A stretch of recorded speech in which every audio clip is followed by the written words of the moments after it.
ঝিনাইদহে চলন্ত বাসে আগুন, অল্পের জন্য রক্ষা পেল অর্ধ শতাধিক যাত্রী। বিস্তারিত দেখুন আশরাফুল আলমের প্রতিবেদনে। ঝিনাইদহের শৈলকুপায় চলন্ত একটি যাত্রীবাহী বাসে হঠাৎ অগ্নিকাণ্ডের ঘটনা ঘটেছে। তবে যাত্রীরা দ্রুত বাস থেকে নেমে যাওয়ায় বড় ধরনের দুর্ঘটনা এড়ানো গেছে।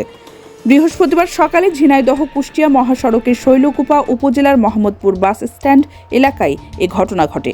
ফায়ার সার্ভিস ও স্থানীয়রা জানান, খুলনা থেকে কুষ্টিয়াগামী গড়াই পরিবহনের একটি যাত্রীবাহী বাস মোহাম্মদপুর বাস স্ট্যান্ডে পৌঁছালে হঠাৎ সাইলেন্সার অংশ থেকে আগুন ধরে যায়।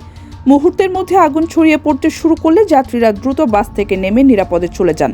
খবর পেয়ে শৈলকুপা ও ঝিনাইদহ ফায়ার সার্ভিসের দুটি ইউনিট দ্রুত ঘটনাস্থলে পৌঁছে প্রায় 1 ঘন্টার চেষ্টায় আগুন নিয়ন্ত্রণে আনে।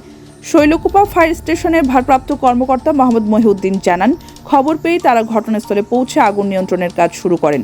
তবে এলাকাটিতে পানির স্বল্পতা থাকায় কিছুটা বেগ পেতে হয়েছে।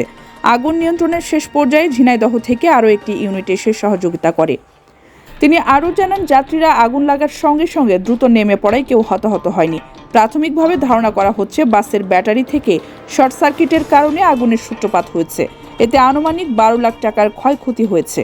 এ ঘটনায় এলাকায় আতঙ্ক ছড়িয়ে পড়লেও ফায়ার সার্ভিসের দ্রুত পদক্ষেপের ফলে বড় ধরনের বিপদ এড়ানো সম্ভব হয়েছে।